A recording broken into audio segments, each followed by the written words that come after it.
In order to get a good airtight check socket, it is necessary to blister form. The procedure at Tech for blister forming is to use 3/8 inch plastic and allow it to droop at least a third to a half the length of the cast that you're going to be using.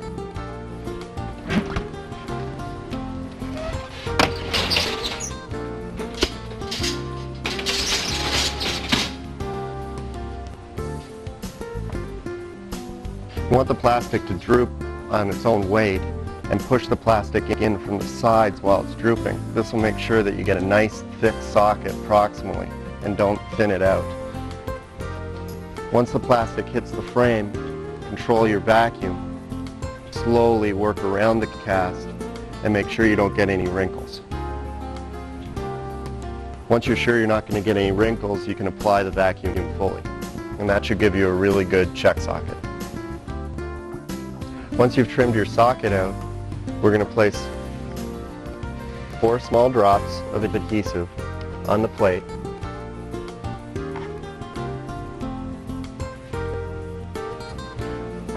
Spray the distal end of the socket with accelerator and place it on the plate in the alignment that you're looking for.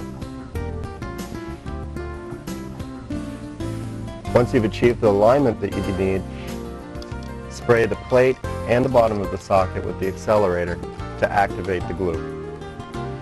Okay, once the socket's set, we're going to put the socket back on the cast temporarily and wrap it with Scotch cast.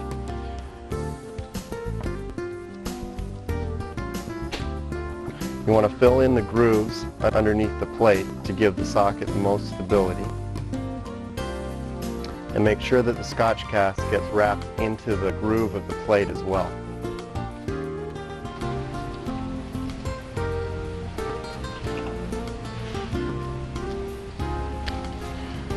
Once you've finished wrapping, you want to smooth the Scotch cast. Now the Scotch cast is set, we're going to remove a small portion of it in the distal posterior section of the socket to install the barb.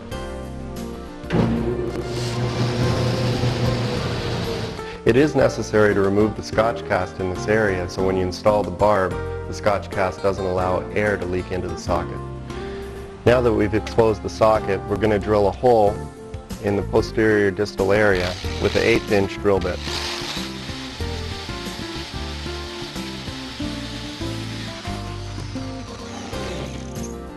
Once the hole's drilled, we're going to use a 1032 tap in order to produce threads in the socket for the barb.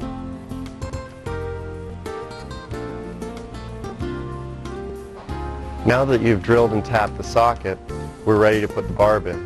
We're going to mix a little bit of 5-minute quickset epoxy.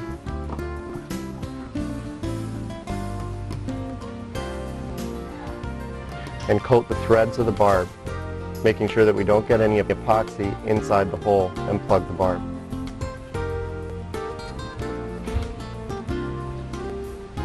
Now we're going to install the barb in the socket.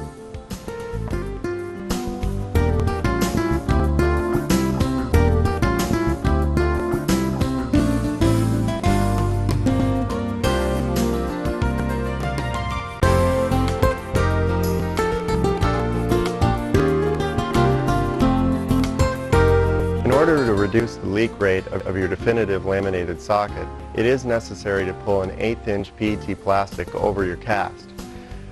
This plastic will replace your PVA bag, so there's no need for sealing the cast if it's moist. It also becomes part of your lamination, so your inner socket will be extremely smooth. This thin plastic pulls really quick and cools really quick, so be careful while you're doing it and control the vacuum really well. You want it to pull down and then seal underneath the cast. Once you've pulled your thin plastic over the cast, you sand it with 60 grit sandpaper. Roughen it up all over and pay special attention at the trim line. Once you've sanded it thoroughly, it's necessary to clean it with isopropyl alcohol. This will remove any silicone or oil from your hands that may stop the lamination from sticking to the plastic. Once you've cleaned it, You can go ahead and do whatever layup your facility normally does.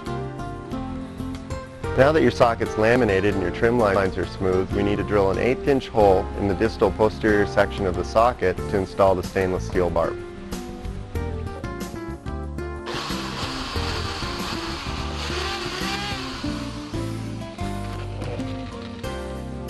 And using a 1032 tap, cut threads into the lamination.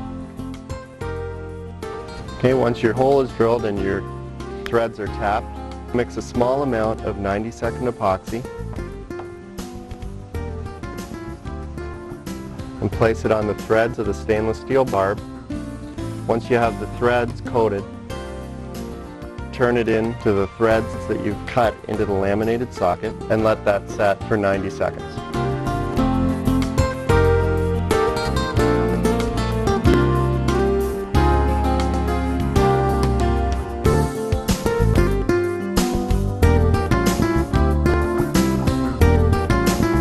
The Harmony PRS has a 4-bolt pattern on the top and a 34mm tube clamp on the bottom. There is a 34mm tube adapter if you wish to use a 30mm tube. For this particular installation, we'll be using a pyramid on the bottom of the socket and a female adapter on the top of the Harmony. When bolting onto the top of the Harmony, be sure to use the screws that were provided.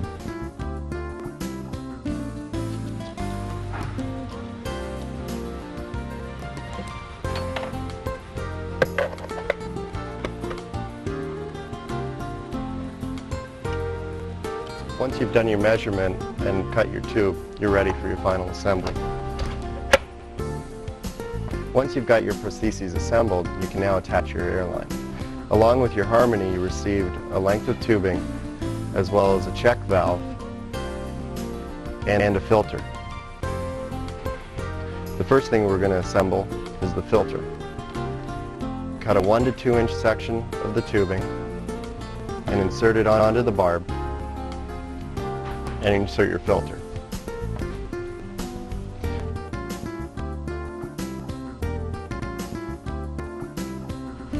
Once the filter is attached, cut a second section of tubing, install that to the filter.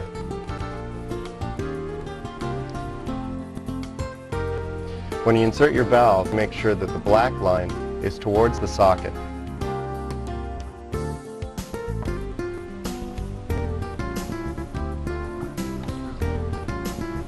The final connection is between the valve and the Harmony unit itself.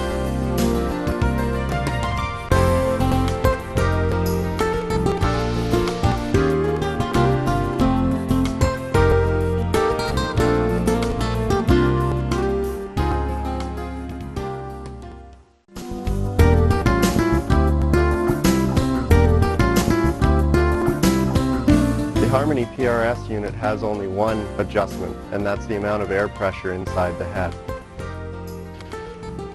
Increasing the amount of pressure in the head will increase the stiffness of the unit.